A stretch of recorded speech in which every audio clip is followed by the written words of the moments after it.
lovelies. Let's see. Housekeeping. I have almost run out of Roll for Insight questions, but I'm not asking for more. I lost a handful of them that I knew I needed to answer, and I found them again. So there'll be a few more Roll for Insight probably this coming week. Upcoming reviews for Macahuitl, Shadow Dark, and I accidentally bought 2 copies of Shadow Dark.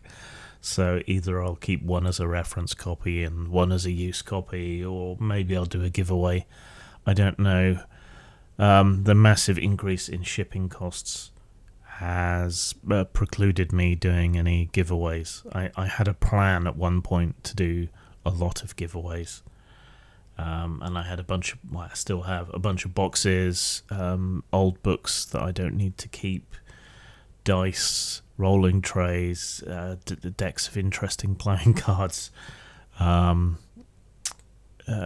coins, gemstones. I've got a whole bunch of shit, basically, in the spare room, taking up space that I was originally going to use as giveaways. That's like a promotion thing. But the prohibitive cost of shipping has prevented me from doing that, but maybe I'll add Shadow Dark to the pile and hope that shipping costs come down again at some point in the near future.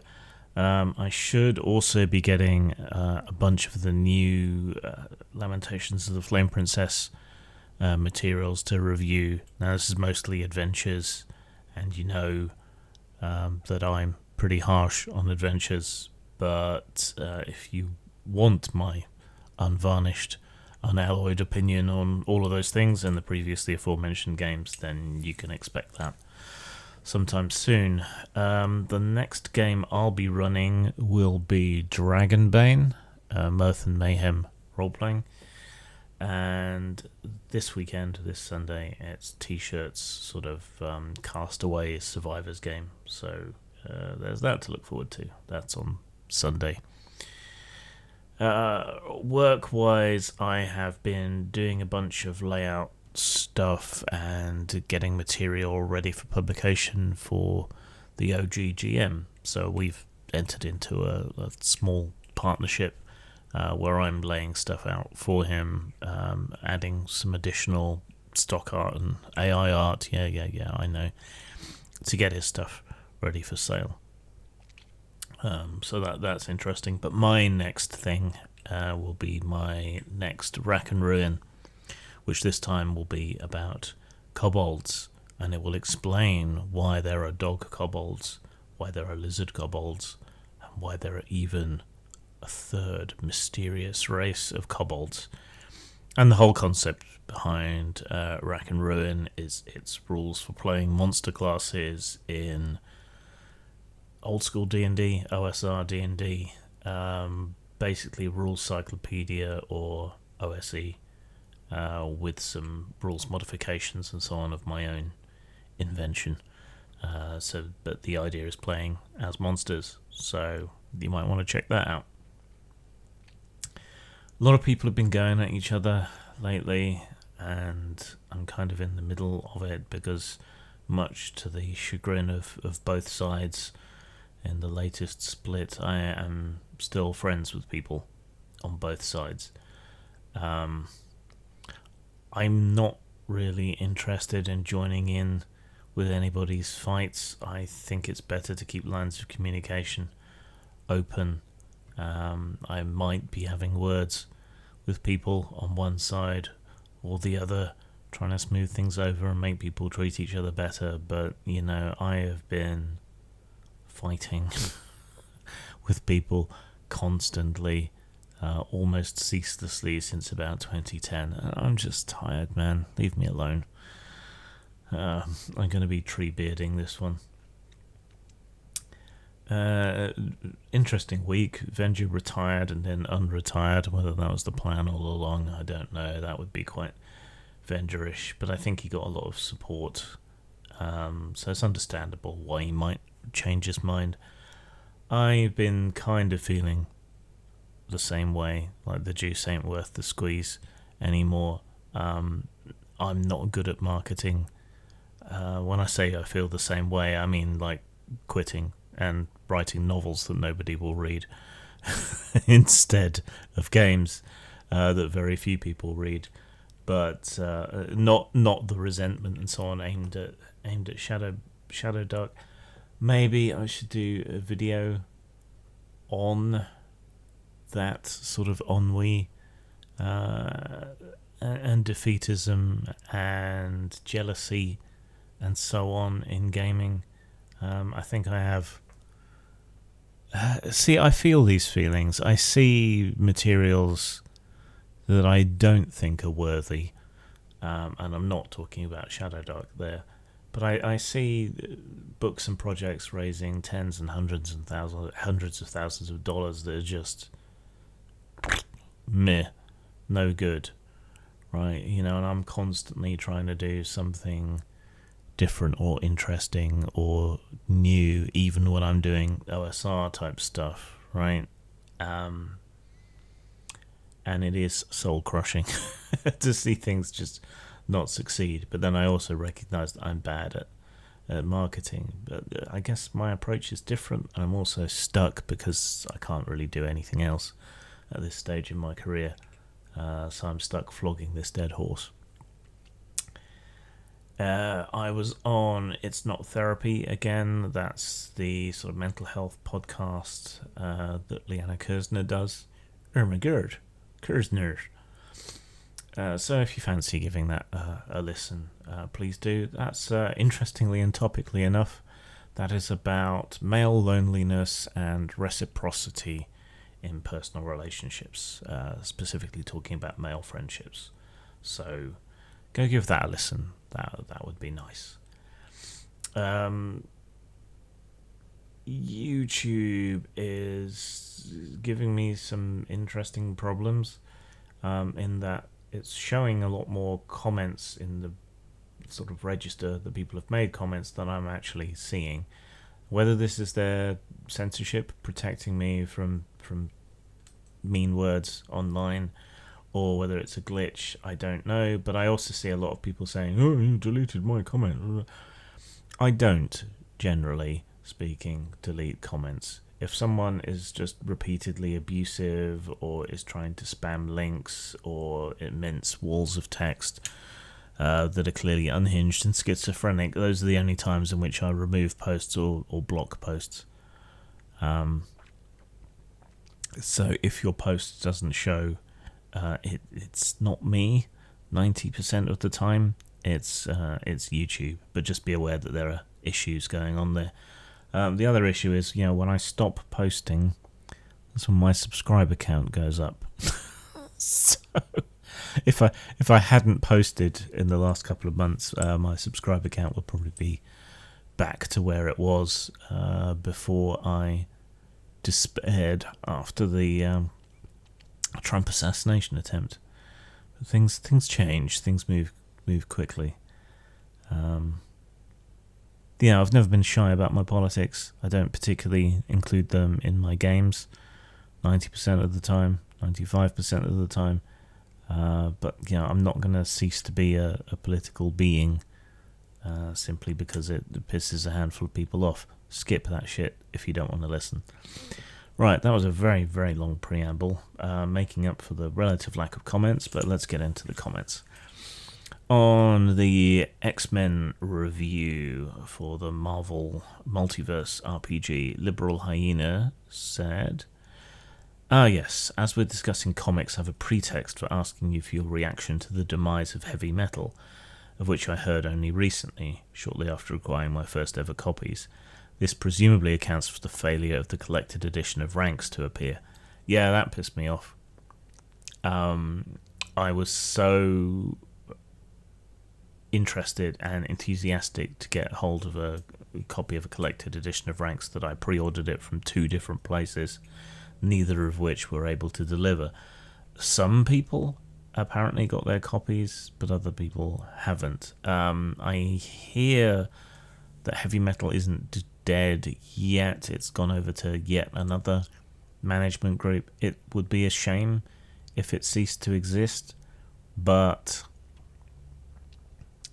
there's a whole bunch of problems. I think they never really moved with the times. Why didn't it have a proper online subscription where you could read all the old issues and everything? Why wasn't that a thing? Why wasn't it easy to get on e-readers and so on? The near total demise of print media is concerning, but there are ways around it. 2000 AD is still printed in the UK, which doesn't have a huge comics market, certainly for native comics. It's basically 2000 AD and that's it, largely, unless you're talking about kids comics like the Beano and so on. There are ways to do it, but I don't think there is a space in the market that's profitable for Western comics at the moment, and that's a shame. And I'll be sad to see heavy metal go if it does finally breathe its last. But I don't know what the solution would be, or even if there should be a solution. We had the webcomics boom where everyone could post whatever online. There was even a really great Crossed series by Cy Spurrier that was posted online. But, do people need these anthology magazines? What does heavy metal offer these days that you can't get from, I don't know, webcomics and Hentai Foundry? I don't know. Maybe there's something. Liberal Hyena also on the same video went on to say, I'm not up to date with the X-Men or Marvel comics generally, in part due to the near impossibility of buying every issue of even some of the series I'm potentially interested in, which covers a lot of genres in addition to superheroes, to say nothing of manga and Euro comics. I also have to overcome my distaste for Disney when considering buying a Marvel comic these days. I think the last run I read in full, in collected form, was Joss Whedon's Astonishing X-Men, which was excellent. By the way, you lost me with your comments about propagandizing. Please clarify. I only ever read trade paperbacks, and quite often trade paperbacks that someone else has bought. And I just happen to be at their house, and I think, oh, X-Men, I wonder what's going on there, and catch up sporadically. I did go on to explain in the comments about the difference between propagandizing and telling allegorical stories. I'm sure I've bored you all to tears with my repetition of this point, but let's go over it again for the new people. So back in the day, X-Men was about a lot of things, but it used allegory and euphemism to talk about it, and it universalized the message. Right, it is blatantly obvious that the X-Men started out talking about the civil rights struggle. You've got your MLK figure, you've got your Malcolm X figure, you've got your mutants who are maligned by society, even though they do their best to act as heroes, and to do their best for society around them. You've got the integrationist X-Men and the segregationist Brotherhood of Evil Mutants. Bit crude name there, guys. But, it was about racial issues, it was about LGBT issues, it was about, other issues, but it did it through allegory and euphemism. It didn't beat people over the head with it. You could take what you saw the X-Men going through and go, well, this isn't fair, it's not their fault they were born like that. Look at everything they're doing to try and better society and be a part of it. This isn't fair. You could take that allegorical universalist sort of idea and then you could apply it in your real life to race or gender or sexuality or whatever else. But it had become a universalist moralistic message, and the conflict around it was a great engine for story. Now, the comics tend to beat you over the head directly with their messaging. So, where you had allegory and euphemism before, no, they will make it explicitly about race. or explicitly about gender, or explicitly about sexuality, or explicitly about whatever, and they will beat you repeatedly over the head with it. So you're not kind of led through the story to a conclusion that you can track and follow yourself. Rather, you're just beaten repeatedly and bluntly over the head with it. And artistically, I think that's bad. And in terms of activism, I think it's ineffective. Because when you use allegory and euphemism, you can kind of sneak past people's mental defences and inject a universalist progressive message that they may then apply in their own lives. Whereas if you go at it bluntly, people put their defences up and you don't get through, even assuming you're even trying to be activist. But even without all that, it's just a better story if you use euphemism and allegory. Ironcaster said, I haven't been able to read X-Men in 5 to 6 years. They became overtly insufferable to read. Avoid the Krakoa era of X-Men and don't bother checking out anything after 2016 for comics. Wolverine as a headmaster is the last tolerable era of the time of them. Yeah. I mean, weirdly, for a series of books largely set within the bounds and confines of a school, previous X-Men didn't feel like it was stuck in Eternal High School, whereas modern era X-Men, what little I've seen of it, does seem to be stuck in the Eternal High School. You know, it's always a Krakoa prom. It's always gossip and snark and, you know, all of that shit that most of us left behind. I mean, and I'm coming from the original Peter Pan generation, Gen X. You know, we never grew up. We're still, 18 to 21 in our heart of hearts, and yet we find all this insufferable. Maybe because we were so desperate to get out from under the educational establishment, but never really left that sort of teen rebellion phase, I suppose. But it seems to be us that finds this Eternal High School insufferable, probably because our experiences at high school were insufferable. But for whatever reason, this sort of new wave of creators always seems to be stuck in it, whether it's Dungeons and Dragons or X-Men or whatever else. There's no escape. It's high school forever. On slightly older Sacrifice reviews, Seth Peterson said, "Oh look, another reskin of D&D." Yeah, there's a lot of those. That's the nature of the OSR. But they're telling you the setting and the ideas more necessarily than the rules. It's just the rules tend to get included. I think this is something that's actually a slightly sort of unfair criticism of the OSR. Oh, you're just releasing another version of D&D. Well, yeah, because you might as well include the rules.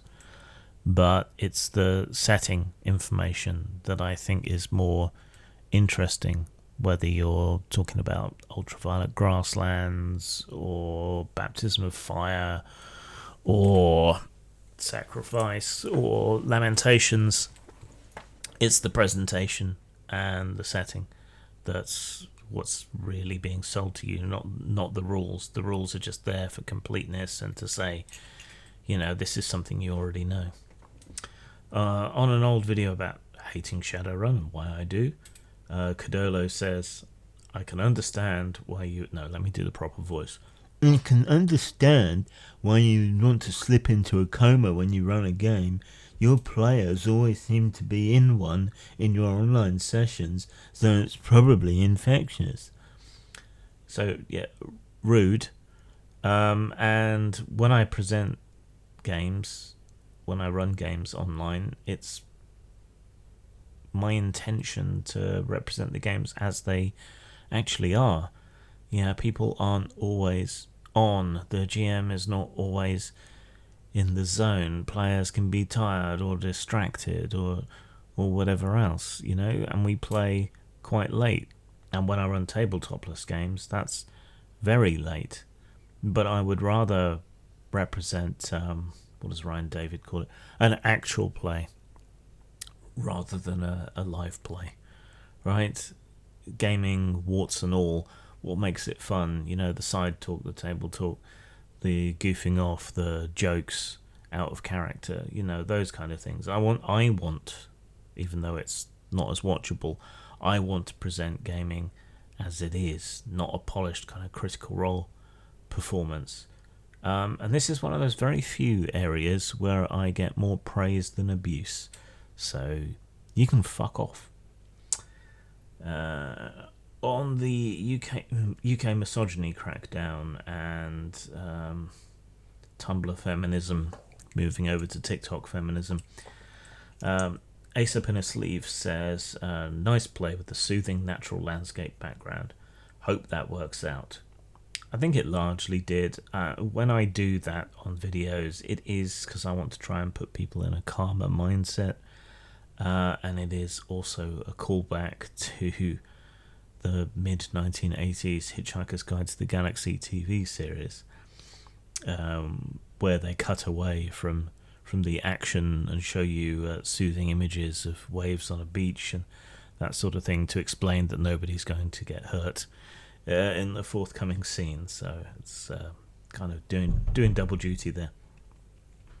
Jack Fetch said, great video. I've recently learnt that there's still a big gap between being asked if I want help and actually being given help when men's mental health is concerned.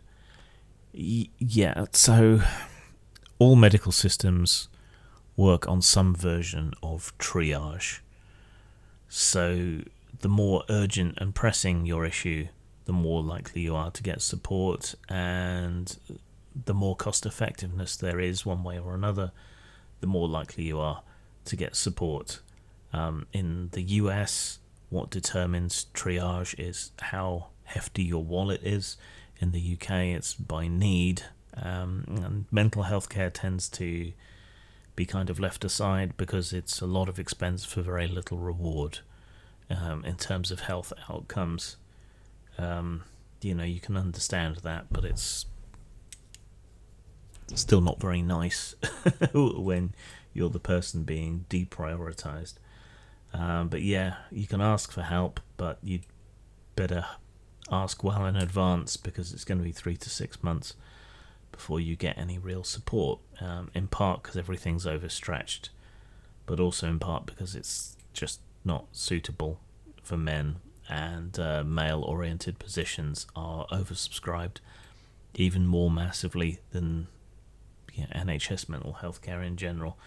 But yeah, so I would just say, if you need help, don't be shy of asking for help, and ask as soon as you need help.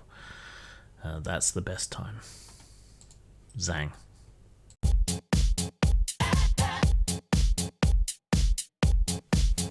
Sup, I'm reliably informed that I'm terrible at pimping my stuff, so here I am, pimping my stuff. You can buy most of the shit that I make over at post-mort.com. Hope to see you there.